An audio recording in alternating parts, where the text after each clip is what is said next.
आत्मानंदी ज्ञान रसिक सभी सुज्ञ साथियों को जय जिनेन्द्र, नमस्कार। अष्टावक्र गीता के इस स्वाध्याय यज्ञ में हम बात कर रहे हैं कि ज्ञानी और अज्ञानी की बाहरी क्रियाएं एक जैसी दिखाई देती हैं, फिर भी उनमें जमीन आसमान का अंतर रहता है और वो सूक्ष्म लक्षण क्या हैं जिनसे पता चलता है कि कौन ज्ञानी है और कौन अज्ञानी है। बात चल रही थी हमारी, अष्टावक्र जी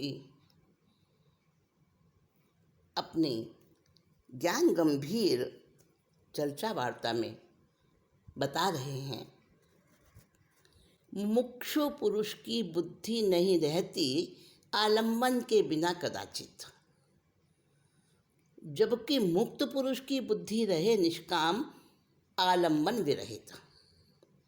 देखिए, यहाँ मुमुक्षु और मुक्त इस प्रकार के भेद कर दिए हैं। मुमुक्षु को भी यहाँ अज्ञानी की कोटि में रख दिया है, क्योंकि उसके अंदर कामना है मोक्ष की, इसलिए उसको ज्ञानी नहीं माना। तो कहते हैं जिसके अंदर मोक्ष की अभिलाषा है, ऐसे मुमुक्षु पुरुष की बुद्धि कुछ ना कुछ आलंबन ढूंढती है।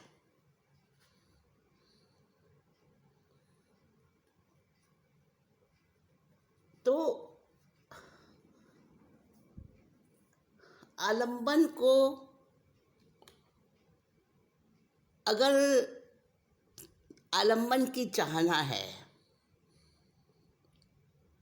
तो वहाँ पर आत्मा से अन्य है, वहाँ भी पूरा उसको, क्योंकि आलंबन आत्मा का नहीं है, उसके पास पर का आलंबन है। तो आलंबन के बिना बुद्धि नहीं रहती मुमुक्षु की। इसको कहने में भाव ये है कि वो आलंबन अन्य पर के ढूंढता है, और मुक्त पुरुष की बुद्धि रहती निष्काम आलंबन विरहित। तो जो मुमुक्षु होता है ना, उसके लिए आलंबन नहीं है। मुमुक्षु कौन है? जो पूजा पाठ, यज्ञ, पंडित, शास्त्र, मंदिर, परमात्मा आदि का सहारा लेकर चलता है। अष्टावक्र जी कहते हैं जब तक कोई सहारा बाकी है, चाहे वह परमात्मा का ही सहारा हो, वहाँ तक मुक्ति नहीं है। वो सहारा भी बंधन है, और जब मुक्त हो जाता है, यानी ज्ञानी, वास्तविक ज्ञानी जो है, वो निष्काम होने से किसी भी आलंबन का सहारा नहीं लेता। सारे आलंबन छूट जाते हैं उसके, तभी निष्काम और निरालंब होता है। बुद्धि और मन की वो निरालंब अवस्था ही तो मुक्ति है, और ऐसी अवस्था में एक आत्मा की ही शरण रहती है।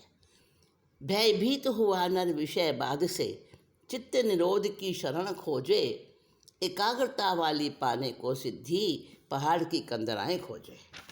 ये भी तो आलंबन है। कभी एकांत चाहता है, पहाड़ की गुफा चाहता है, क्योंकि उसको लगता है मेरा मन कहीं बाधा ना बन जाए। परंतु मन तो वहाँ भी रहेगा ना, उस एकांत में भी, बल्कि एकांत के स्थान पर मन और प्रबल होके सन्मुख हो जाता है।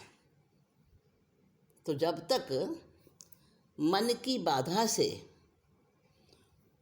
विषयों की बाधा से चित्त निरोध की शरण लेना चाहता है, एकाग्रता पाने के लिए पहाड़ की गुफाएं खोजता है, वहाँ तक समझो अधूरा है अभी। पुरुष सिंह को रहित वासना से लख भागे विषय के गज, या फिर हो असमर्थ लगे सेवा में वे चाटुकारी चम्मच। देखिए, बड़ी अच्छी यहाँ पे उपमा दी है, बड़ी सुंदर उपमा दी है यहाँ पर कि जिसकी सभी वासनाएं मिट गई हैं, जिसकी सभी वृत्तियाँ शांत हो गई हैं, कुछ भी पाने की चाह नहीं बाकी रही, ऐसे आत्मज्ञान को प्राप्त होने वाले एकाग्र पुरुष को यहाँ पे पुरुष सिंह कहा है कि वह सिंह रूपी पुरुष, उसको देखते ही विषयों के हाथी, विषयों को उपमा दी है, वासनाओं को उपमा दी है हाथी की, तो उसको जैसे शेर को देखकर हाथी भाग लेता है, डर जाता है, ऐसे ही विषयों के हाथी वासना रहित उस ज्ञानी को देखकर वहाँ से पलायन कर जाते हैं, अथवा वो उनकी शक्ति समाप्त हो जाती है, शक्तिहीन हो जाते हैं, असमर्थ हो जाते हैं और फिर चापलूसी करने में लग जाते हैं। किसकी? उस निष्काम पुरुष की। निष्काम का इतना ऊंचा स्तर यहाँ पे बताया है अष्टावक्र महर्षि ने कि निष्कामता के कारण से वो पुरुष कैसा हो जाता है, ज्ञानी। और वो ज्ञानी कैसा है कि उसको विषय के गज उसके पास फटक नहीं सकते, और अगर आसपास होंगे भी तो भी शक्तिहीन हो जाएंगे, उनकी शक्ति समाप्त हो जाती है और वो उसी की सेवा में लग जाते हैं। जैसे कि कोई होते हैं ना चमचे, हाँ बड़ा प्रचलित शब्द है, कोई की चमचे क्या करते हैं कि किसी की खुशामद, बस जो समर्थ पुरुष होता है कोई, तो उसकी खुशामद में अगर उसने कह दिया दिन को रात तो रात ही कहेंगे, तो ऐसे ही वो उसकी चाटुकारिता करने लग जाते हैं, क्योंकि खुद की शक्ति तो रहती नहीं है। साग्रह ग्रहण ना करता यम नियम आदि को निरशंक मुक्त मन। क्या कह रहे हैं कि साग्रह ग्रहण ना करता यम नियम आदि को, निशंक मुक्त मन, किंतु सूंघता छूता खाता देखता सुनता हुआ भी सुखी अकिंचन। तो जिसका अहंकार गलित हो गया है, जिससे सभी आग्रह समाप्त हो गए हैं, वो यम नियम आसन प्राणायाम श्रद्धा भक्ति के जितने भी अंग हैं, जितने भी बाहर के यम नियम जप तप है, उन सब से, उन योगों से ऐसा मुक्त होता है कि उनको आग्रहपूर्वक नहीं करता है, क्योंकि अहंकार गलित हो गया उसका। अब तो ये उससे स्वभाव से ही होते रहते हैं, तपस्या करने का भाव नहीं रहता और तपस्या हो जाती है उससे। तो अहिंसा सत्य अस्तेय ब्रह्मचर्य अपरिग्रह, ये 5 नियम हैं जिनका योगी आग्रहपूर्वक पालन करता है, किंतु ज्ञान प्राप्ति के बाद में ऐसा स्वभाव ही हो जाता है, उसका स्वभाव ही बन जाता है, वो उससे सहज होने लग जाती हैं वो सब चीज़ें, उसको पालन करना नहीं पड़ता। एक वो पालन करने रूप जो सजगता होती है ना, क्या बोलते हैं उसको, अटेंशन, केयरफुलनेस, वो उसकी ख़त्म हो जाती है, वो उसका स्वभाव ही बन जाता है, उससे हिंसा होगी ही नहीं। उसके अंदर से असत्य समाप्त ही हो जाएगा। और चोरी, अभ्रम और परिग्रह आएंगे भी नहीं उसके पास, स्वभाव ही ऐसा बन जाएगा। इनके पालन करने में कोई ज़बरदस्ती नहीं करनी पड़ती उसे। ऐसा ज्ञान जो निराग्रही हो जाता है, बिना आग्रह के हो जाता है, वो बस देखता, सुनना, स्पर्श करना, सूंघना, खाना, चलना फिरना, इंद्रियों को सभी कार्य करता है उसी प्रकार जैसा पहले करता था, परंतु अब उसके करने में अंतर आ जाता है। न ग्रहण करता न छोड़ता, अनाचार आचार न देखे, उदासीन से रहे तटस्थ, यथार्थ ज्ञान हो सिर्फ श्रवण से, रहे शुद्ध बुद्धि हो चित्त स्वस्थ। बता रहे हैं यहाँ पर कि आचार और अनाचार, उदासीनता और कर्मठता, ये सारी बातें अधूरे ज्ञानी है, जिसको अधूरा ज्ञान है ना, उसके लिए कहते हैं अधजल गगरी छलकत जाए। वो ही इन चीज़ों के पीछे दौड़ता है।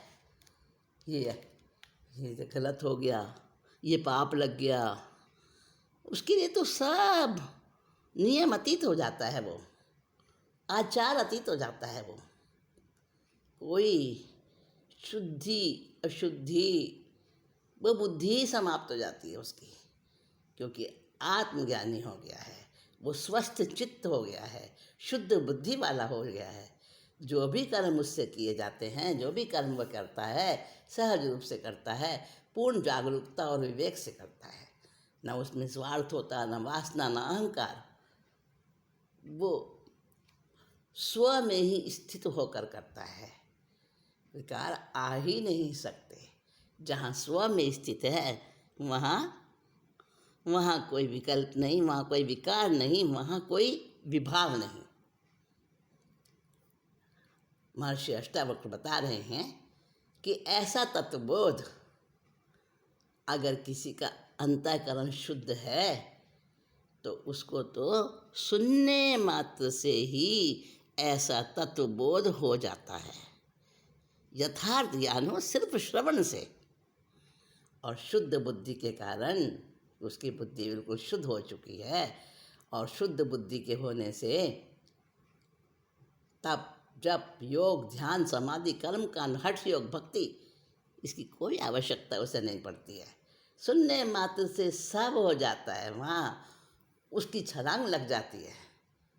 क्योंकि ये सारी चीज़ें, जो भी क्रियाकांड है, ये तो वासना और बंधन के कारण ही प्रतीत होते हैं। ये भ्रम मात्र है, अंधकार के समान है। और जब ज्ञान का प्रकाश होता है तो अपने आप ये विलीन हो जाते हैं। आ पड़े शुभाशुभ जो करने को, उसे सहजता से करता, क्योंकि बालक के तुल्य सभी व्यवहार वो धीर पुरुष करता। जो भी कार्य आ गया उसको सहज रूप से कर लिया, ना उसमें कर्ता बुद्धि है, ना उसमें भोक्ता बुद्धि है, ना उसमें अहंकार है। जैसे बच्चा बालक के तुल्य है, ऐसे सभी आचरण उसके रहते हैं, व्यवहार रहता है। सुख को प्राप्त, परम सुख प्राप्त हो, सुख को प्राप्त, परम सुख प्राप्त हो, धीर पुरुष स्वतंत्रता से नित्य सुखों को करे, परम पद को भी प्राप्त स्वतंत्रता से। और ऐसा धीर पुरुष वो शुभ और अशुभ दोनों से परे हो जाता है और शुद्ध में स्थित हो जाता है। जो आत्मा है ना, वो त्रिकाल शुद्ध है। न मालूम कितनी कितनी गति योनियों में गए हैं हम, और क्या क्या किया है, कैसे कैसे संस्कार लेकर आए हैं, परंतु इस आत्मा पर मात्र भी, लेश मात्र भी अशुद्धता नहीं आई, किसी भी समय नहीं आई और आ ही नहीं सकती। ऐसा ही इसका स्वभाव है। तो हमेशा ही ये स्वतंत्र ही है और शुद्ध ही है और परम पद को भी प्राप्त कर लेगा। तो उसकी वो स्वतंत्रता कैसी है, वो स्वतंत्रता कैसी है, वो स्थिति बड़ा विचित्र, बड़ा अनोखा अनुभव है ये। ऐसा अनुभव जिसको जिसको सहज रूप से बताया नहीं जा सकता और जिसके लिए कहा है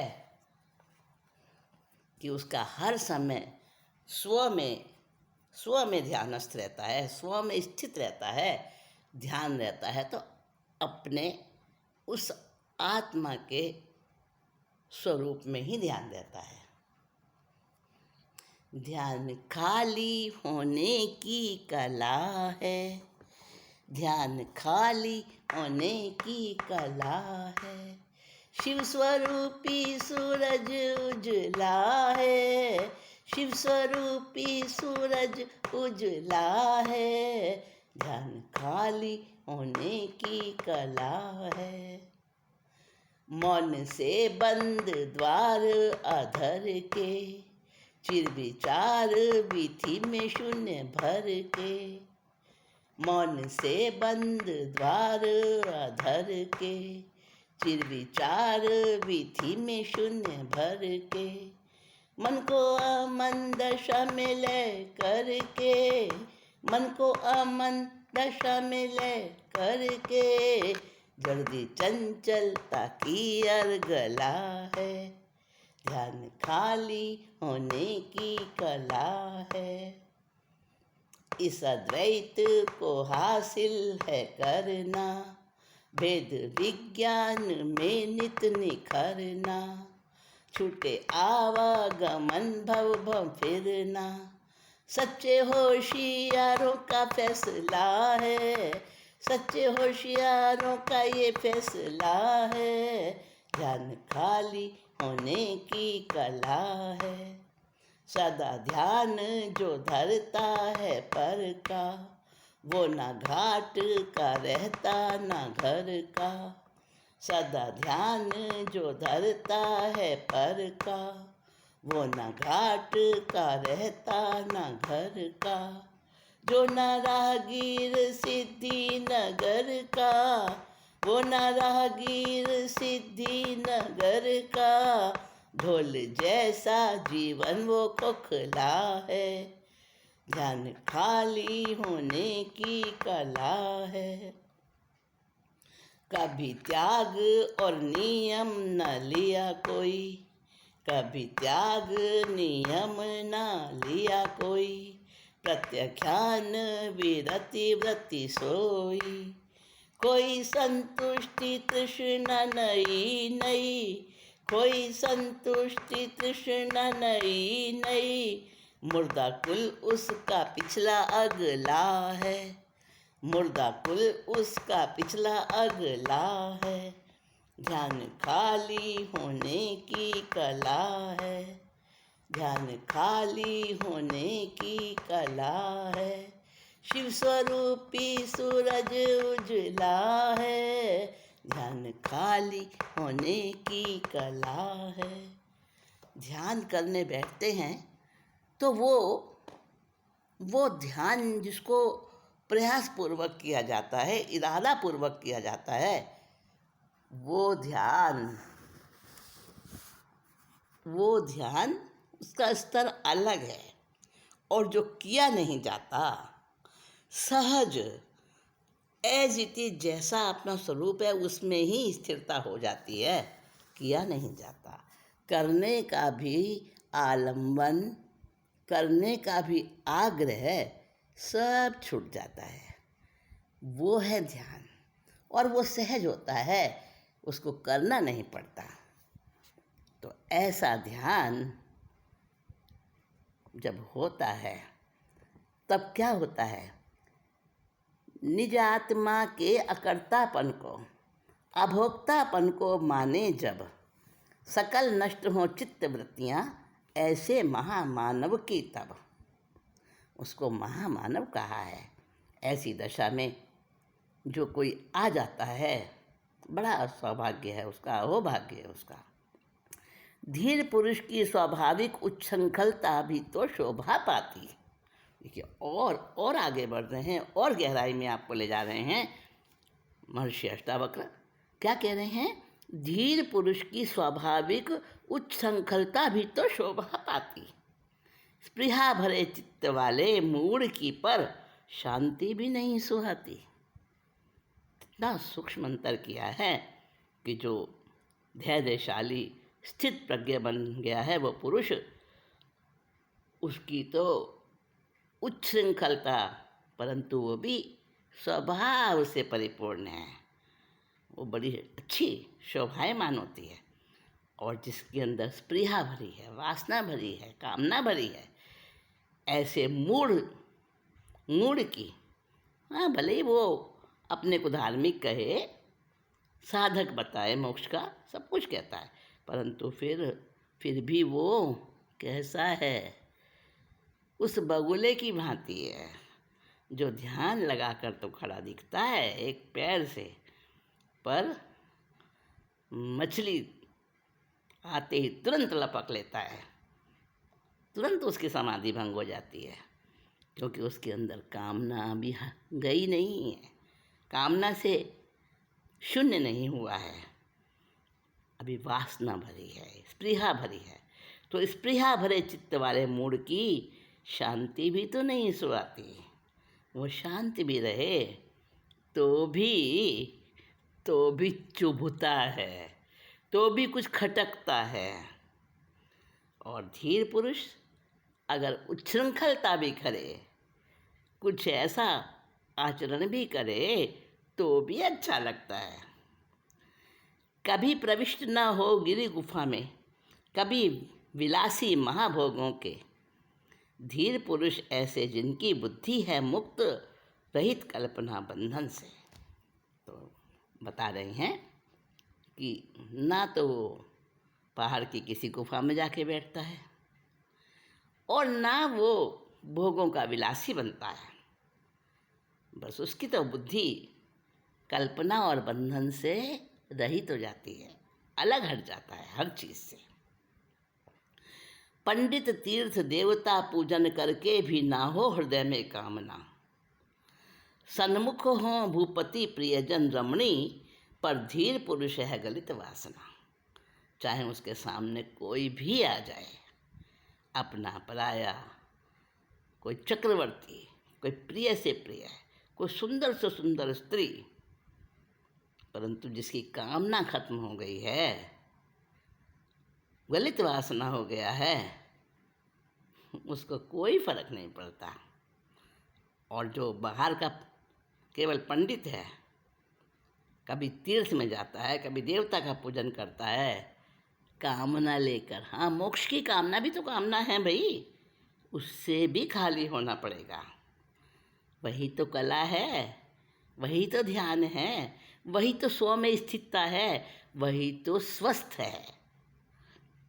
हंसकर धिक्कारें दौहित्र बांधव, पुत्र पत्नियां या नौकर, मान अपमान में निर्विकार रहता है मुक्त वो योगी नर।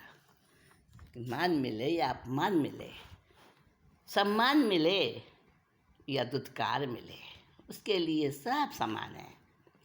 धीर खिन्न संतुष्ट बने केवल व्यवहार निभाने को।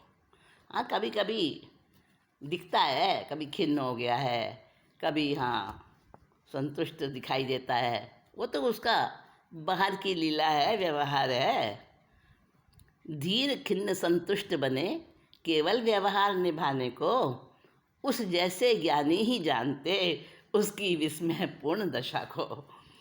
उसकी वो लीला, उसके वो सारे व्यवहार को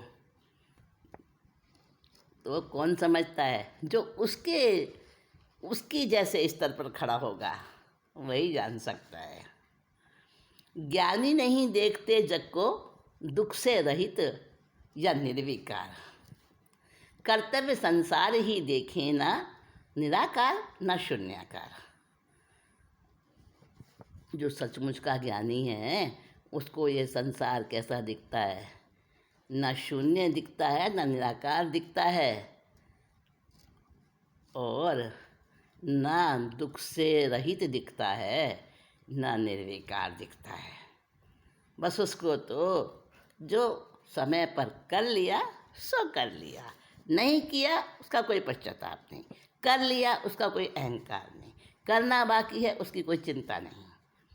कर्म ना करके भी अज्ञानी विक्षोभ के कारण है व्याकुल। बहुत बहुत देखिए फिर से सुनिएगा। कर्म न करके भी अज्ञानी विक्षोभ के कारण है व्याकुल। करता हुआ सभी कर्मों को शांत चित्त रहे ज्ञानी बिल्कुल। होता है ना कभी कभी, अरे आज तो मेरा नित्य नियम पूरा नहीं हुआ, आज तो मेरे अमुक बात में कमी रह गई भाई, और उसका भी विक्षोभ, उसकी भी मन के अंदर वो एक पश्चाताप जैसा, दुख जैसा रह जाता है। वो तो करना हो गया, वो तो करना पड़ रहा है उसमें, और स्वाभाविक जो हो गया, इधर किया इधर भूल गया, किया और ना किया उसके लिए एक समान है। तो दोनों में बहुत अंतर है। करता हुआ सभी कर्मों को शांत चित्त रहता है ज्ञानी तो, और अज्ञानी कुछ कुछ रह गया, और ये तो किया ही नहीं, हाँ ये गलत हो गया, बस इसी विकल्पों में रहता है। सुखपूर्वक व्यवहार करे बोले खाए भोगे ज्ञानी, सुखपूर्वक आता जाता करे जन्म मरण सुख से ज्ञानी। उसके किसी भी क्रिया में उसमें विषाद और दुख है ही नहीं, ना प्रसन्न चित्त हर्ष है, बस सहज सामान्य है, और वही तो उसका सुख है। जन्म और मरण में भी वैसा ही एक रस रहता है, वो ज्ञानी है। जो ज्ञानी बाहर भीतर में सामान्य व्यक्ति सम ना बरते, फिर भी क्लेश रहित हो वह अक्षुब्ध महासरसा शोभे। बाहर भीतर में बस विशेषता नहीं है कुछ उसके करने में, उसकी क्रियाओं में कोई विशेषता नहीं है, कोई बड़प्पन नहीं है प्रकट होता है उसका अलग से, बस सामान्य व्यक्ति जैसा हर कार्य करता है, तो फिर भी क्लेश रहित होता है, अक्षुब्ध रहता है। जैसे कोई महासागर शांत है, उसमें कोई लहरें नहीं उठ रही हैं, और ऐसा शांत महासागर जैसे शोभित होता है, उसी प्रकार जो सच्चा ज्ञानी होता है, वास्तविक ज्ञानी होता है, वो ऐसे शोभित होता है। तो ज्ञानी और अज्ञानी की ये पहचान अभी और चलेगी, और इसकी इसी पर चर्चा